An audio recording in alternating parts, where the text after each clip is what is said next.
Hi అండి, అందరికీ నమస్కారం. శ్రీ మాత్రే నమః. శ్రీ వారాహి మాతే నమః. అందరూ ఎలా ఉన్నారు? నేనైతే బాగున్నాను. మీరు కూడా ఎల్లప్పుడూ వారాహి మాతను పూజిస్తూ ఉంటారో లేదా మంత్రాలని జపిస్తూ ఉంటారో వారికి శ్రీ వారాహి మాత ఆశీర్వాదంతో పాటు సుఖ సంతోషాలతో, అష్టైశ్వర్యాలతో, ఆరోగ్యాలతో ఉండాలని మనస్ఫూర్తిగా కోరుకుంటూ ఉన్నాను. ఈరోజు వీడియో వచ్చేసి ఏమిటి అంటే, మన వారాహి అమ్మవారి అతి శక్తివంతమైన కిరాత మంత్రం అండి.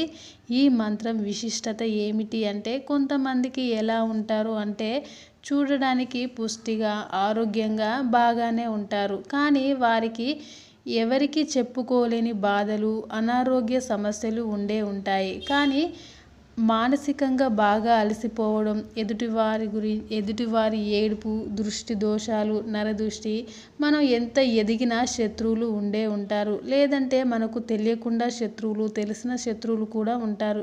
కానీ మనతో బాగానే ఉన్నట్టు ఉండి బాగానే నటిస్తూ ఉంటారు. వాళ్ళు మన మీద ఏదో ఏడుస్తూనే ఉంటారు. అలాగే వ్యాపారంలో వృద్ధి రాకపోవడం, అనేక సమస్యలు ఉంటూనే ఉంటాయి. అలాంటి వాటి నుండి మనల్ని విముక్తులుగా చేసే అతి అద్భుతమైన మహాశక్తివంతమైన మంత్రం ఇది. చాలా అంటే చాలా పవర్ఫుల్గా పనిచేస్తూ ఉంటుంది. ఎన్ని మంత్రాలు చదివినా ఎంత ప్రయోజనం లేదు అని బాధపడకండి. ఎందుకంటే మీకు ఏదైనా సమస్య వల్ల ఇబ్బంది ఉంటే ఆ సమస్యకి, ఆ సందర్భానికి అనుగుణంగా ఎప్పుడు ఆ కళ నెరవేరిస్తే సంతోషంగా ఉంటారో శ్రీ వారాహి మాతకి తెలుసు. ఆ వారాహి మాత ఆ సందర్భానికి, ఆ సమయానికి అప్పుడే పరిష్కారం చూపగలరు. అంటే ఏదైనా సమస్య రాగానే అమ్మవారు వెంటనే పరిష్కారం చూపరు. ఆ సమస్య నుండి మీరు ఎంతో కొంత, ఆ వ్యక్తుల నుండి మీకు అర్థమయ్యేలా, ఆ సమస్యల నుంచి ఎంతో కొంత అర్థం చేసుకున్నాక అప్పుడే శ్రీ వారాహి మాత అనుగ్రహిస్తారు. ఈ మంత్రాన్ని రాత్రి వేళలో 10 గంటల నుండి 2 గంటల మధ్య సమయంలో జపించండి. మీకు వీలు పడలేదు, బిజీగా ఉన్నాము, టైం లేదు, కొద్దిగా సమయం కావాలి అనుకునే వారికి బ్రహ్మ ముహూర్తంలో కూడా జపించవచ్చు. వారాహి మాతను ఎక్కువగా రాత్రి వేళలో పూజిస్తారు. మీరు సమయం చూసుకొని రాత్రి వేళలోనే పూజించడానికి ప్రయత్నించండి. ఆ మంత్రం జపించాలనుకునే రోజు మీరు నాన్ వెజ్ అస్సలు ముట్టకూడదు. ఆడవారు కానీ డేట్ టైంలో అస్సలు జపించకండి. అమ్మవారు ఆగ్రహిస్తారు.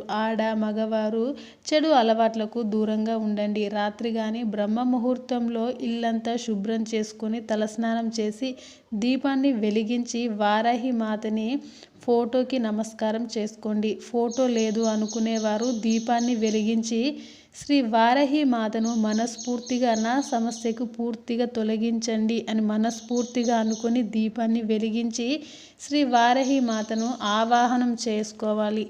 అలాగే నమస్కరించుకొని మీ యొక్క సమస్యని శ్రీ వారాహి మాత లేదా అమ్మని, నా సమస్య ఇది, నా సమస్య నుంచి నన్ను బయటపడేసే తల్లి, నాకు నువ్వే దిక్కు అని మనస్ఫూర్తిగా వారాహి మాతను నమస్కారం చేసుకొని ఈ యొక్క మంత్రాన్ని మనస్ఫూర్తిగా జపించండి. శ్రీ వారాహి మాత మీ యొక్క కోరికను లేదా సమస్యను న్యాయబద్ధంగా ఉంటే ఖచ్చితంగా నెరవేరుస్తారు. శ్రీ వారాహి మాతను నమ్ముకున్న భక్తులకు ఎల్లప్పుడూ తోడుగా ఉంటారు. ఎలాంటి కష్టాలని దరిచేయనీయకుండా అడ్డుపడుతూ ఉంటారు. ఇలాంటి మరిన్ని వారాహి మాత గురించి తెలుసుకోవాలనుకుంటే నా ఛానల్ని సబ్స్క్రైబ్ చేసి పక్కనే ఉన్న బెల్ ఐకాన్ను సెలెక్ట్ చేసుకోండి. వారాహి మాతను తలుచుకొని ఒక చిన్న కామెంట్ అయినా ఇవ్వండి. ఈ వీడియోని మీ ఫ్రెండ్స్కి, రిలేటివ్స్కి షేర్ చేయండి. వాళ్ళకి కూడా ఈ వీడియో ఉపయోగపడుతుంది.